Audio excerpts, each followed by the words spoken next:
오늘도 예배에 참석한 여러분 한 분 한 분 위에 하나님이 주시는 귀한 소망과 새 힘이 여러분들 흘러넘치기를 주님의 이름으로 간절히 축원합니다.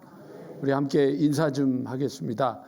건강한 모습으로 다시 뵙게 돼서 반갑습니다. 반갑습니다.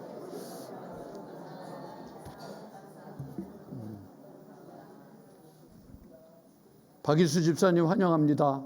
손 좀 이렇게 흔들어 주시죠. 네, 감사합니다. 그래도 이렇게 또 다시 살아서 뵙게 돼서 얼마나 반가운지 알 수 없습니다.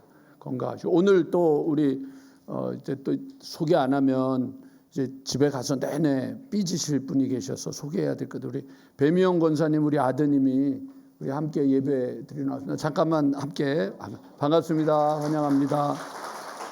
반갑습니다. 지금 말레이시아에 계신가요? 아니요. 예?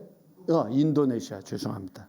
인도네시아에 계신데 이렇게 또 함께 예배드리러 오셨습니다. 오늘 여러분들과 함께 예배를 드리게 돼서 너무 기쁩니다. 특별히 에어컨이 다 고쳐져서 감사합니다. 갑자기 이런 생각을 해봤습니다. 토요일 날 만약에 에어컨이 고장이 났다. 이렇게 생각을 하고 나니까 정말 이것도 일찍 고장나는 것도 은혜네. 그런 생각을 했었습니다. 정말 그래서 오늘 또 시원하게 예배를 드리게 돼서 너무 감사합니다. 오늘은 여러분 우리가 함께 중심을 잡는다고 하는 것이 얼마나 중요한지를 한번 생각해 봤으면 좋겠습니다. 살아가다 보면 우리 안에서 여러 가지 어려움들을 많이 만나게 됩니다. 아주 탁월했던 화가 이제 둘이서 만나가지고 어느 날 우리 1년 후에 가장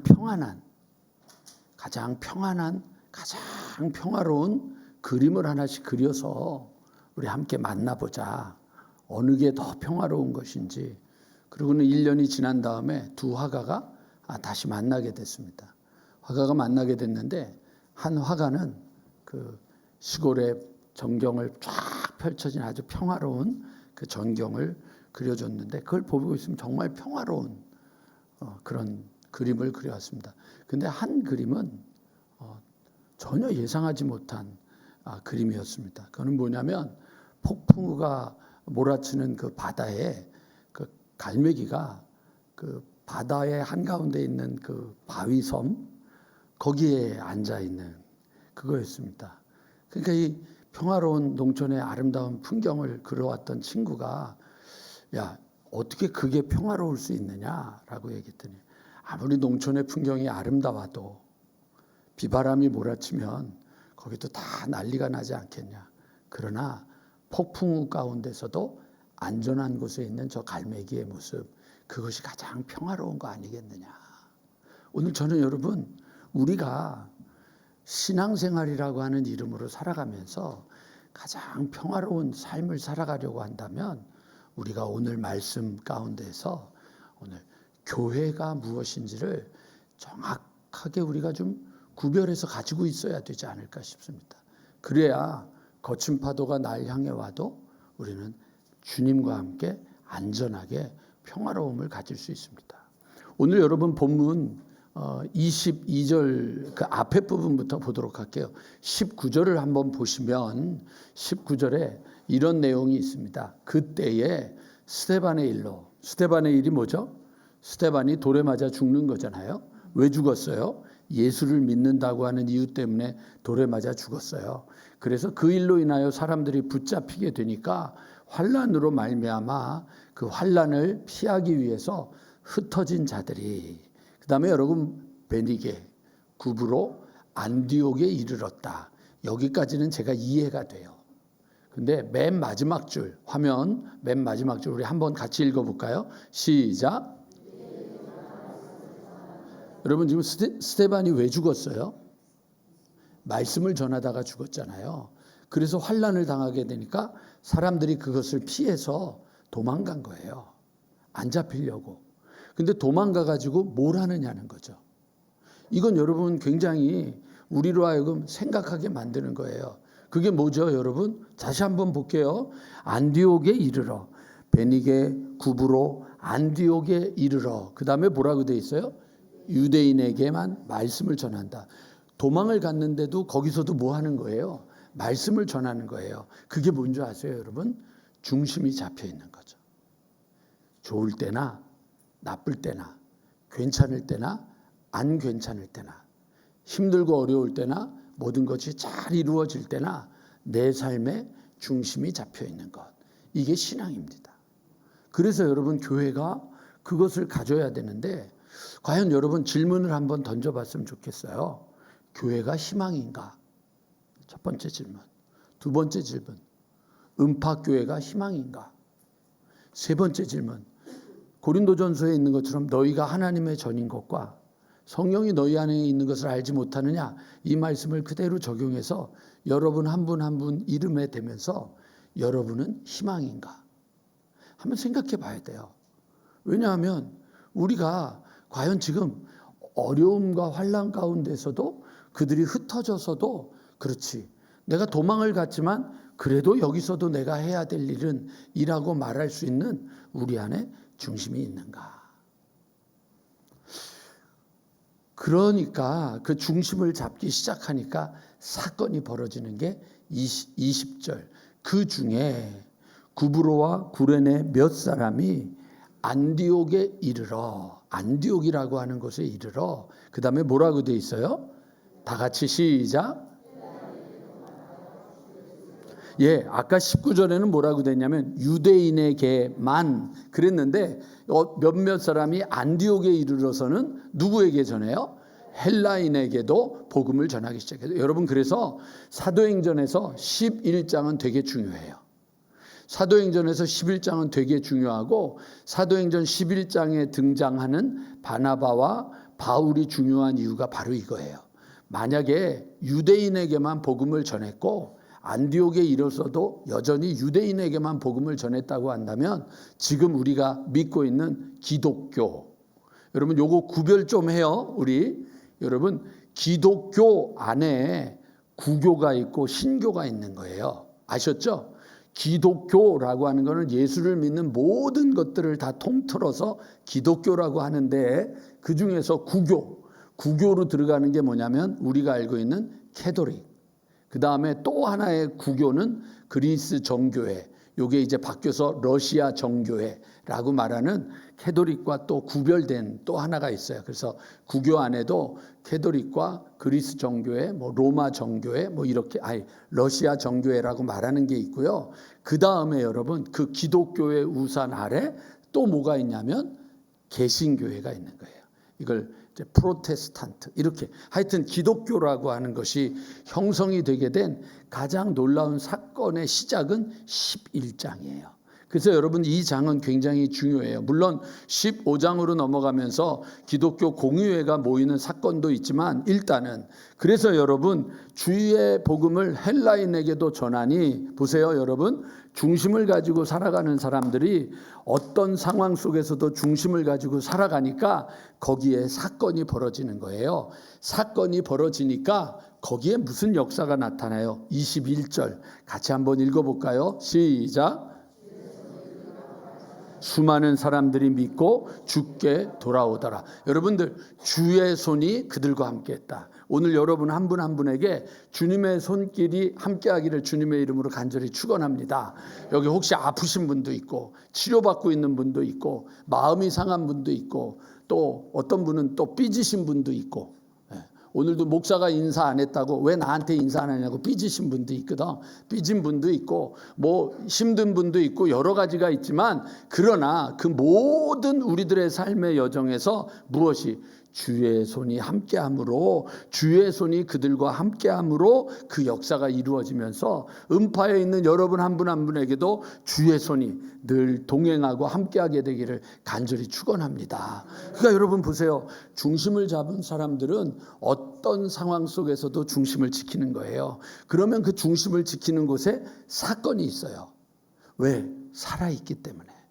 살아있는 자들이 중심을 지키면 사건이 벌어지고 그 사건에 주의 손이 함께함으로 역사가 나타나게 되는 거죠. 그래서 여러분 22절에 이제 보니까 놀라는 거예요. 예루살렘 교회가 이 사람들의 소문을 듣고, 어떤 소문을 들었을까요? 복음이 전해졌다는 소문이 아니에요. 무슨 소문이냐? 다른 소문이 아니라 헬라인들도 예수를 믿게 됐다는 소문이에요. 그게 관심인 거죠. 유대인들이 믿었다는 건 관심이 아니에요. 헬라인들도 예수를 믿게 됐다는 소문을 듣고 바나바를 안디옥에 보내게 됩니다. 왜냐? 진짜인지 아닌지 쉽게 말하면 점검하러 가는 거예요. 감사하러 가는 거예요. 감사. 체크하러 가는 거예요. 그래서 안디옥에 갔는데 바나바가 그가 이르러 하나님의 은혜를 보고, 보세요. 하나님의 은혜를. 그가 뭘 한 게 아니라 가서 봤더니 진짜야. 믿는 사람들이 생겼어. 헬라인들이 진짜 믿음을 가졌어. 그러니까 이게 너무 놀라운 일이잖아요. 아까 여러분 보면 하나님이 그들과 함께함으로 수많은 사람들이라고 21절에 돼 있잖아요. 그 수많은 사람들이 유대인이 아니라 헬라인이란 말이에요. 헬라인들이 예수를 믿기 시작하는 것을 바나바가 보고, 그리고는 기뻐하며 모든 사람에게 굳건한 마음으로 주와 함께 머물러 있으라 권하고, 그러니까 거기에 동참하게 된 거예요. 바나바는 점검하러 갔다가 이게 진짜네? 그러고는 거기에 바나바도 함께 동참해서 복음을 전하기 시작을 한 거죠. 그런데 문제가 생겼어요. 그게 뭐냐면 바나바는 히브리 사람, 이스라엘 사람이에요. 그러니까 여러분, 헬라의 문화와 헬라의 역사와 헬라가 쓰는 용어들과 헬라 사람들을 잘 모르는 거예요. 여러분, 지금 아까 우리 백원사님 아드님 여기 오셨는데, 인도네시아는 무슬림으로 되게 유명한데 거기 복음을 전하는 거예요. 근데 여러분, 무슬림을 이해를 못하면 그냥 무조건 예수를 믿으라 그러면 예수가 안 된다고요. 영국 사람들이 여러분 인도를 점령하고 나서 기독교 국가가 되는 줄 알았어요. 그런데 그 사람들이 실수한 게 인도가 어떤 나라의 문화를 가지고 있는지 모르는 거예요. 예수 믿으세요. 자, 제가 얘기하면 고개 끄덕끄덕 거리는 거예요. 세 번째 줄. 유건사 예수 믿으세요. 예수 믿으세요. 여러분, 네 분 다 고개를 끄덕끄덕 거렸어요. 그럼 예수 믿어요? 안 믿어요? 우리는 믿는다고 생각하는 거예요. 그런데 이정희 권사님 돈도 믿으시죠? 끄덕끄덕. 저기 정진수 권사님 아들도 믿으시죠? 끄덕끄덕. 네, 더 뭐 얘기 안 해도 끄덕끄덕. 이게 여러분 힌두교예요. 다신론이란 말이에요. 그러니까 그들은 알려주는 신을 다 믿는 거예요. 그러니까 영국 사람들이 복음을 전할 때는 인도 사람들이 다 예수를 믿을 거라고 생각했지만, 그들은 그 예수도 나 믿어. 나 우리가 믿는 것도 믿어. 나 이것도 믿어. 저것도 믿어. 그걸 다 믿어버리는 거예요. 그러니까 여러분, 복음이 제대로 전도되지 않는 거죠. 그들이 가지고 있는 문화를 이해하지 못한 거였어요. 바나바가 거기에 어려움을 겪게 되니까, 그 다음에 여러분 24절 보세요. 바나바는 착한 사람이요 성령과 믿음이 충만한 사람이라 이에 큰 무리가 주께 더하여지더라. 그럼에도 불구하고 바나바가 선택한 것은 25절이에요. 바나바가 누구를요? 사울을 찾으러 어디로 가요? 다소는 사울의 고향이에요. 사울은요, 다시 한번 오늘 꼭 기억하세요. 사울은 이스라엘 이름이 사울이에요. 아셨죠? 바울은 이스라엘 이름이 아니라 로마식으로 표현할 때 바울이 되는 거예요. 아셨죠, 여러분? 그걸 잊지 마셔야 돼요. 언어가 바뀌는 거죠. 이스라엘식으로 하면 메시아예요. 그거를 헬라식으로 표현하면 그리스도라가 되는 것처럼 사울이라고 하는 사람의 이름을 바울로 바뀌게 된 거는 여기는 아니에요. 13장, 14장으로 넘어가면서 바울이 이방인들에게 복음을 전하기 시작하니까 낯선 거예요. 그러니까 어떻게 하겠어요, 여러분? 이름을 바꾼 거죠. 바울이라고. 뉴질랜드에서 제가 이제 비기너 과정으로 영어를 하게 시작했을 때 이제 동남아 사람들하고 함께 했는데 그 중에서 이제 대만 사람들도 많이 있었어요. 그 이름을 쓰라 그러는데 제가 그 중국 사람들한테 제 이름을 한자로 썼어요. 서승직을 천천할 서자에 이을 승자에 벼슬 직자 정자로 다 썼어요. 이미 여러분 중국 사람들은 간자체를 쓰기 시작해서 정자체를 잘 모르는 거죠. 중국 사람들이 여러분들 역사 공부를 하려면 제일 먼저 뭐 해야 되는 줄 아세요? 대만에 가야 돼요. 왜냐하면 대만에 가야 자료들이 다 있고 그리고 정자체를 다 쓰니까. 중국은 이미 여러분 간자체를 쓰기 시작하니까 잘 역사로 들어가려면 옛날 고어들을 다 써야 되니까 정자체를 써야 되는 거예요. 제가 정자체를 쓰니까 놀라는 거예요. 중국 친구들. 네가 이거를 어떻게 하냐. 그래서 우리 한국 사람 다 이거 써. 둘은 못 쓰지. 한자로 써? 이름만 쓰지. 나도 이름만 써. 뭐 그런 같은 뭐.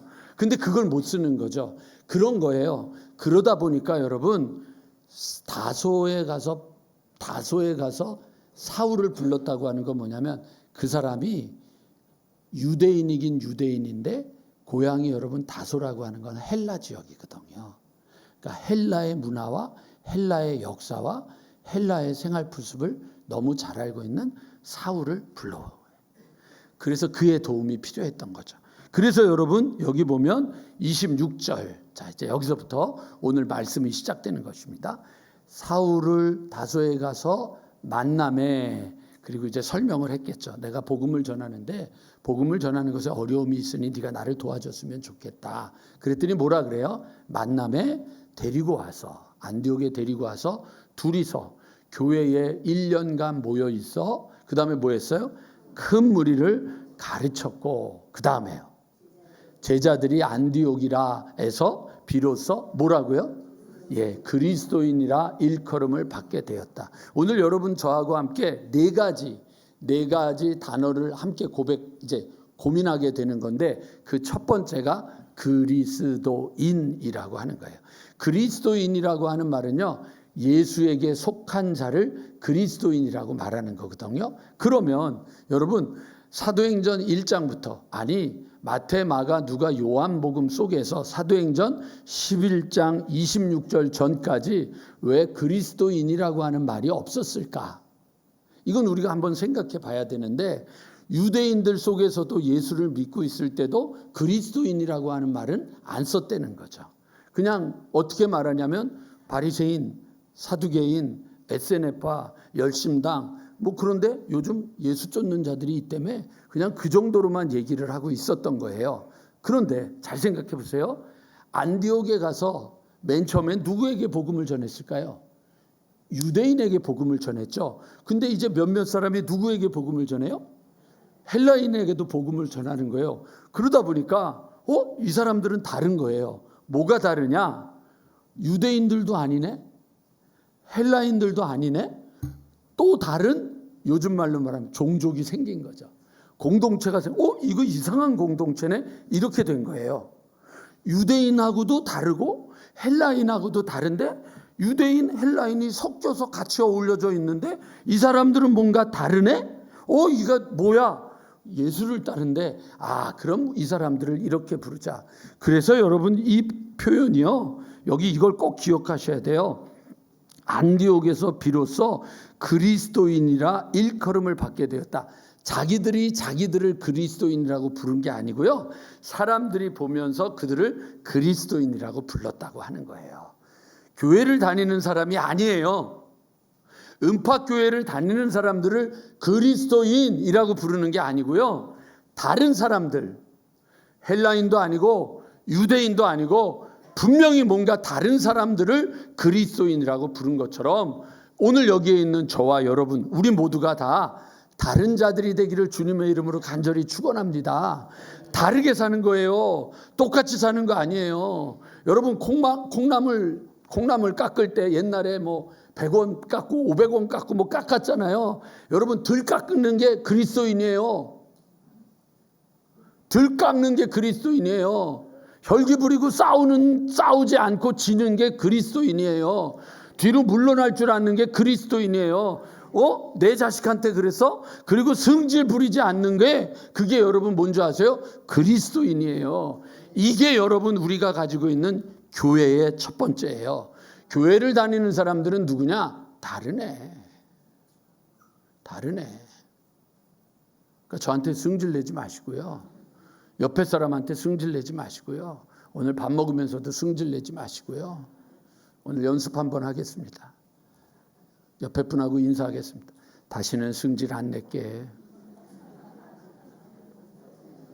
아셨어요, 여러분? 우리가 그리스도인이 된다고 하는 게 그래서 중요한 거예요. 여러분, 교회가 희망이 되려고 하면 달라져야 돼요. 다른 것이 없으면 소망이 없는 거예요. 두 번째, 이 교회가 희망이 되려고 하면 뭐가 있어야 될까? 여러분, 마태복음 16장 화면으로 보세요. 성경 보지 마시고 마태복음 16장. 이 얘기는 여러분 요 전에 뭐가 있느냐? 야, 사람들이 나를 누구라고 하느냐라고 하는 거죠. 이 고백을 하는 장소가 어딘 줄 아세요? 가이사라 빌립보예요. 그러니까 여러분, 빌립보라고 하는 이름 자체가 유대의 도시의 이름이 아니에요. 이스라엘 땅에 빌립보라고 하는 게 있고, 가이사라는 황제를 가이사라라고 하잖아요.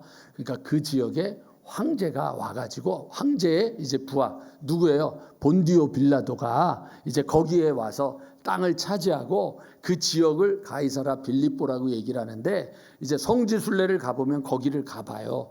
그러면 가이드가 제일 먼저 하는 얘기가 뭐냐면, 여기가 예수님이 신앙 고백을 사람들에게 물어봤던 장소입니다 라는 얘기를 하고 나서, 저거는 무슨 신, 저거는 무슨 신, 저거는 무슨 신, 저거는 무슨 신, 거기에 신전들이 쫙 있는 거를 가르쳐줘요. 그 신전들이 가득 차 있는 곳에서 예수님이 제자들에게 묻는 거예요. 야, 이 많고 많은 신들 속에서 너희들 사람들이 날 누구라고 부르느냐? 그렇게 얘기를 하는 거예요. 그랬더니 세례 요한이라고 합니다. 선지자 중에 하나라고 합니다. 누구라고도 합니다. 그랬더니, 그러면 이 세상에 신들이 가득 차 있는 이곳 한복판에서 너희는 나를 누구라고 하느냐? 이렇게 묻는 거예요. 잊지 마세요, 여러분. 그 가이사라 빌립보라고 하는 그 지역이 가장 세상의 모든 그때 강력한 신들의 신전들이 가득 차 있는 그 한복판에서, 세상의 한복판에서, 인생의 한복판에서, 삶의 자리의 한복판에서, 그런데 너는 나를 누구라고 부르느냐? 이게 뭐예요? 신앙 고백이라고 하는 거예요. 교회는요, 신앙 고백 공동체가 되는 거예요. 그랬더니 여러분, 우리 다 같이 16절 화면 한번 읽어볼까요? 시작.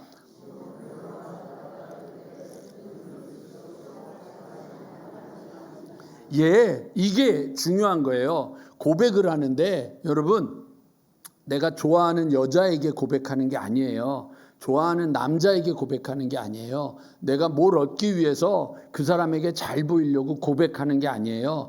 우리의 고백은 예수가 누구냐를 고백하는 거예요. 시몬 베드로가 대답하여 이르되 주는 그리스도시요 살아계신 하나님의 아들입니다. 아까 말씀드렸죠. 메시아는 이스라엘 용어고 그리스도는 그리스 헬라 사람들이 쓰던 용어예요. 같은 말이에요. 기름 부음을 받았다. 예수는 누구예요? 기름 부음 받은 자다. 예수는 누구예요? 왕입니다. 기름 부음 받았으니까. 예수님은 누구십니까? 대제사장이 되십니다. 왜? 하나님과 우리를 소통케 하는 분이 됐으니까. 예수님은 누구십니까? 선지자입니다. 하나님 것을 우리에게 들려주시는 분이 예수님입니다. 그 고백을 했다는 거예요. 그 고백. 그래서 여러분, 신앙 고백이 있어야 돼요. 교회가 소망을 가지려고 하면 우리가 그리스도인으로서 다른 삶을 살아야 되고, 그 다른 삶의 첫 번째는 뭐냐? 신앙 고백을 하는 거예요. 교회를 다니는 자가 아니에요. 여러분, 이 교회 다니다가 좀 딴 교회 가면 은혜가 더 많아요? 가세요. 괜찮아요. 더 은혜가 충만하고 나를 살 수 있으면 가세요. 제가 가라고 하는 이유는 다른 게 아니에요. 가서 그럼 교회를 다니지 말고 제대로 믿으시라고요. 바르게 믿으시라고요. 온전하게 믿으시라고요. 내 마음에 편하려고 교회를 옮겨 다니는 게 아니고, 내 마음을 설교 시간이 불편하게 하니까 옮겨가는 게 아니고, 사람들이 나를 불편하게 하니까 옮겨가는 게 아니고, 제대로 믿으려면 어느 교회를 가든지 내 신앙을 바꾸게 만들 수 있으면 바뀌어야죠. 제가 젊었었을 때 우리 교회, 우리 한국의 감리교회 목사님 중에 한 분, 유명한 목사님이 한 분 계셨어요. 근데 이분의 별명이 뭔지 아세요? 양도둑놈이에요. 왜 양도둑놈이냐? 교인들이 그 교회만 가면 사람이 바뀐다는 거예요. 그러니까 이제 목사님들이나 교회의 다른 장로님들 입장에서 우리 교인이 그 교회에 갔다. 그러니까 속상한 거예요. 근데 그 속상하다라고 말하고는 있는데 그 교인들이 하는 말이 뭐냐면 난 여기에서 은혜도 못 받았다. 난 예배 시간에 존다. 난 여기 와서 기쁨과 감격을 못 느꼈다. 그런데 내가 거기 가서 기쁨을 느끼고 감격하고 즐거워하고 눈물 흘리고 기도하고 설교 시간에 안 존다. 그 인생이 바뀌었잖아요. 교회를 오래 다니는 것이 중요한 것이 아니고 인생이 바뀌어야죠. 그러려면 신앙 고백이 제대로 이루어져야 돼요. 오늘 여러분, 우리의 교회가 희망의 교회, 소망의 교회가 되려면 뭐가 필요해요? 신앙 고백 공동체가 되는 거예요. 그리스도인 다르게 살아가는 삶이 있는 것처럼 신앙 고백이 있는 거죠. 보세요. 여러분, 오늘 본문 아까 읽었던 거 다시 16절, 17절. 예수께서 대답하여 이르시되 바요나 시몬아 내가 복이 있도다. 이를 내게 알게 하니는 혈육이 아니요 하늘에 계신 내 아버지시니라. 요거는 설명 안 할게요. 그 다음에 여러분 우리 18절 다 같이 시작. 너는 베드로라. 내가 이 반석 위에 내 교회를 세우리니 음부의 권세가 이기지 못하리라. 여기서 여러분 구별을 하나 하고 가요. 다시. 저하고 새싹 이야기를 하는 분들은 다 알겠지만 여기서 여러분 너는 베드로라. 그거를 여러분 또 다른 말로 하면 개바라, 반석이다 라고 얘기를 하는 거죠. 그래서 내가 이 반석 위에, 개바 위에 교회를 세운다. 그러니까 여러분 여기서 이제 개신교회하고 프로테스탄트하고 캐도릭, 로만 카톨릭이 구별이 되는 거예요. 자, 이제 오늘 그냥 이정희 권사님으로 계속 갈게요. 권사님, 말씀이 우위에서요, 교황이 우위에서요. 예? 진짜로 그렇게 생각하세요? 그러니까 캐톨릭에서는 권사님이 이단인 거예요. 왜냐하면 교황이요, 여기 보면 내가 이 반석 위에라고 할 때 개바잖아요. 베드로잖아요. 베드로 위에 교회를 세운다. 그래서 여러분 로만 카톨릭의 첫 번째 교황이 누구예요? 베드로예요. 반석 위에 교회를 세운다. 그렇게 된 거예요. 그러니까 여러분 말씀보다 어느 게 더 권위가 있어요? 교황이 말하면 그게 더 권위가 있는 거예요. 아니다. 말씀으로 그게 이제 프로테스탄트가 된 거예요. 근데 여러분 우리는 이 반석 위에를 베드로가 고백한 주는 그리스도시요 살아계신 하나님의 아들이십니다. 여러분 예수가 그리스도인 것을 얘기하는데 진보가 왜 필요하고 보수가 왜 필요해요? 지금 여러분 예수를 믿으세요? 진보를 믿고 보수를 믿으세요? 생각해 보세요. 고백이 있어야죠. 신앙 고백이 제대로 돼 있어야죠. 신앙 고백 제대로 하셔야죠. 그게 교회예요. 그게 교회예요. 교회는 여러분 다른 게 아니라 신앙 고백을 제대로 하는 거예요. 여러분에게 예수님은 누구세요? 음팍교회 예수님은 누구세요? 여러분 한 분 한 분 여러분들의 삶에 예수님은 누구세요? 이 고백이죠. 이 고백 위에 이 반석 위에 내가 교회를 세우리니 음부의 권세가 이기지 못하리라. 그러니까 여러분 교회의 또 하나의 단어는 뭐냐면 신앙 고백이라고 하는 거예요. 오늘 여러분 우리의 교회가 교회 다니는 것 그만. 이제는 뭐 하는 것? 신앙 고백하는 거죠. 전능하사 천지를 만드신 하나님 아버지를 내가 믿사오며 주문이 아니에요. 이건 주문이 아니에요. 신앙 고백이에요. 여러분 우리 주보에도 그렇게 돼 있잖아요. 여는 찬송, 여는 찬양, 그 다음에 뭐라고 돼 있어요? 신앙 고백. 전능하사 천지를 만드신 하나님 아버지를 내가 믿사오며. 여러분 제가 이제 조만간 할 텐데 여기 새로운 번역의 신앙 고백은 아주 더 명쾌하게 돼 있어요. 전능하사 천지를 만드신 이거 말고 새 번역 사도신경은 뭐는 나는 전능하신 아버지 하나님 천지의 창조주를 믿습니다. 나는 그의 유일하신 아들 우리 주 예수 그리스도를 믿습니다. 나는 성령을 믿습니다. 이렇게 아예 고백이 돼 있어요. 여러분들 찬송가 맨 앞에 보면 사도신경이 2개가 나와요. 우리가 하는 고백이 있고 그 아래에는 새 번역 사도신경이 있어요. 거기는 그렇게 돼 있어요. 고백이 있는 거죠. 저는 여러분 오늘 이 시간 여러분 고백하세요. 고백이 안 되시는 분 다시 새싹 이야기로 들어오세요. 여러분 한 거 아니에요. 하는 게 중요한 게 아니에요. 내가 1대1을 한 게 중요한 게 아니에요. 내가 트리스티아스를 경험한 게 중요한 게 아니에요. 내가 감사훈련을 한 게 중요한 게 아니에요. 감사훈련 지금 다시 안 하고 있는 사람은 다시 해야 되는 거예요. 그거는 수료를 목적으로 하는 게 아니에요. 살아가자고 하는 거예요. 신앙 고백은 고백하는 걸로 끝나는 게 아니라고요. 신앙 고백은 끝나는 게 아니에요. 그러면 결승점이죠. 아니에요. 신앙 고백은 출발점이에요. 출발점에 섰으면 결승점을 향하여 바울과 같이 내가 달려갈 길을 달려가고 믿음을 지켰으니 라고 말하는 삶이 있어야 되는 거죠. 신앙 고백이 여러분 가운데 있게 되기를 주님의 이름으로 간절히 축원합니다. 세 번째, 교회라고 하는 것을 우리가 생각할 때 첫 번째, 다르게 살아야 된다는 그리스도인, 이 표현, 예수를 쫓는 그리스도인이라고 하는 이 표현을 명쾌하게 가져야 되고, 두 번째, 여러분 신앙 고백을 가져야 되는 거죠. 세 번째, 골로새서 1장으로 가보시면 또 하나의 표현이 17절, 18절에 나옵니다. 또한 그가는 여기서 누구냐면 예수 그리스도. 예수님께서 만물보다 먼저 계시고 만물이 그의 안에 함께 섰느니라. 요거를요 여러분 빌립보서에 보면 너희 안에 이 마음을 품으라 곧 그리스도 예수의 마음이니 그는 하나님과 본체시나 동등됨을 취할 것으로 여기지 아니하시고 이 땅에 오셨어요. 그래서 십자가에 못 박혀 죽으셨어요. 그래서 그 다음 편이 뭐라고 돼 있어요? 하늘에 있는 것들과 땅에 있는 것들과 땅 아래에 있는 모든 것들이 그의 발에 엎드려 절하게 하시고 만물이 그의 안에 함께 섰느니라. 그리고 18절 같이 한번 읽어볼게요. 시작. 그는 몸이 누구냐면 우리예요. 우리의 머리가 누구예요? 그는이 예수 그리스도란 말이에요. 김수영 원사님, 은팍교회 머리가 서승직이죠? 제대로 얘기하세요. 불안해하시면 안 되죠. 원사님, 교회의 머리가 서승직 맞죠? 아니에요? 그렇게 대놓고 그렇게 아니라고 그래도 되는 거예요? 아니에요. 교회의 머리가 목사가 아니에요. 교회의 머리가 장로가 되면 안 돼요.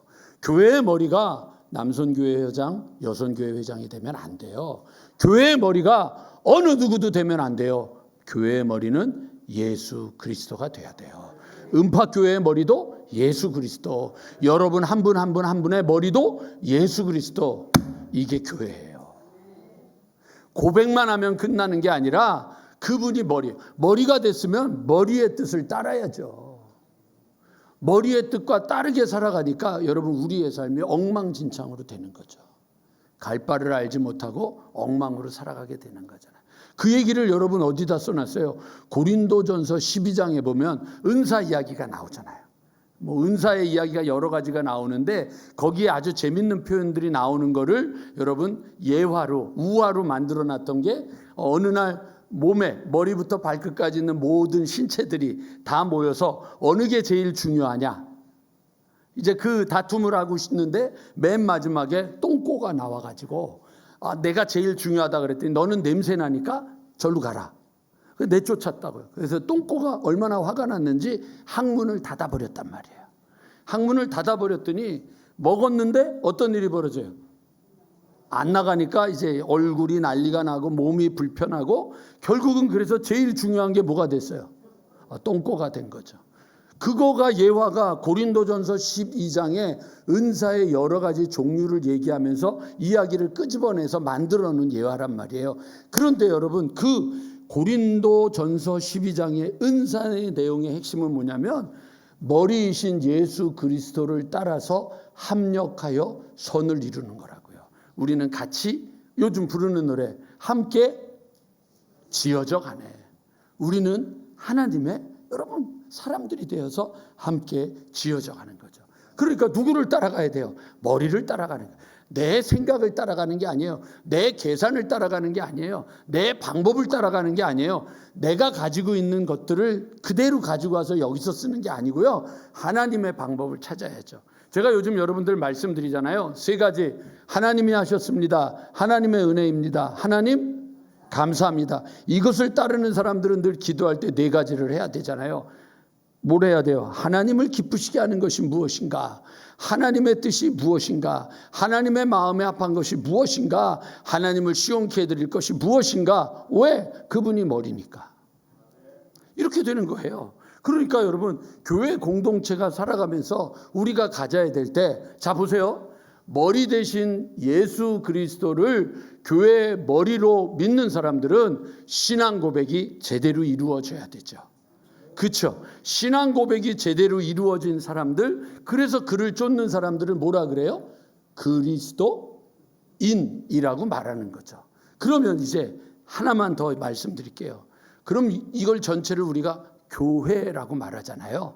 이 교회라고 말하는 에클레시아, 히라보로 에클레시아인데, 이 번역이 이루어지기 전에 구약에서는 에클레시아라고 하는 표현을 어떻게 썼느냐? 회중이라고 썼어요. 회중은 누구냐? 이스라엘 사람들이 여호와를 따르고, 여호와를 따르는 이스라엘 사람들이 하나님 앞에 나와서 예배드리고 하나님 앞에 예물을 드리고 하나님의 뜻대로 말씀대로 살아가는 사람들을 뭐라 그랬어요? 회중이라고 했어요. 그런데 어느 한순간 이스라엘 사람들 중에 히브리어를 모르는 이스라엘 사람들이 생기기 시작한 거예요. 그러니까 이 사람들에게 성경을 알려줘야 되니까 히라보를 쓰고 있는 유대인들에게 알려주기 위해서 만들어진 성경이 히라보 구약 성경이 번역되기 시작했는데, 그걸 뭐라 그러냐면 셉투아진트, 70인역이라고 하는 거예요. 70인역으로 성경을, 구약 성경을 헬라어로 번역을 하면서 회중이라고 하는 말을 어떻게 쓸 거냐? 에클레시아로 바꾸자. 그래서 바꾼 거예요. 그것을 신약시대로 오면서 예수를 믿는 사람들이, 우리 예수를 믿고 예수를 따르는 사람들을 가리켜서 공동체를 뭐라 그래요? 에클레시아다. 그 에클레시아의 뜻이 뭐냐? 밖으로 불러냈다. EX를 쓰죠. 히라보에서 밖으로 불러냈다. 그러니까 여러분 교회는 뭐예요? 세상 밖으로 불러낸 거죠. 갈대아 우르에서 불러내시고, 애굽에서 불러내시고, 바벨론에서 불러내셔서 하나님과 함께 살아가는 이스라엘 공동체였던 것처럼 예수 그리스도를 믿는 사람들을 밖으로 불러내어서 다르게 살아가라고 한 게 교회가 되는 거예요. 그럼 오늘 여러분 결론을 내릴게요. 보세요. 교회의 머리는 누구세요? 예수님이에요. 그분이 여러분에게 누가 되시죠? 그리스도셔. 그렇죠? 하나님의 아들이시죠. 고백이 있어야죠. 머리 대신 인정, 고백이 있어야 되죠. 그 고백을 하고 머리 대신 분을 따르는 사람들을 그리스도인이라고 말하는 거죠. 그 그리스도인들이 함께 모여 있는 걸 교회라고 하는 거예요. 그러면 이제 여러분 저를 잠깐만, 이제 안 보셔도 되고 안 쓰셔도 되니까, 이 4가지 표현의 특징이 뭘까요? 공통점이 뭘까요?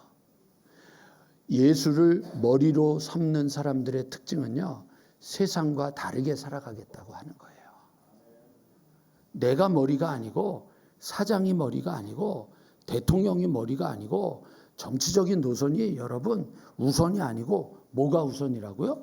예수가 머리가 되는, 그러니까 세상과 다르게 살겠다고 하는 거예요. 고백을 한다고 하는 건 다른 걸 고백하는 게 아니라 예수를 주로, 예수를 그리스도로, 예수를 하나님의 아들로 고백한다고 하는 것은 그 고백 자체가 다르게 산다고 말하는 거예요.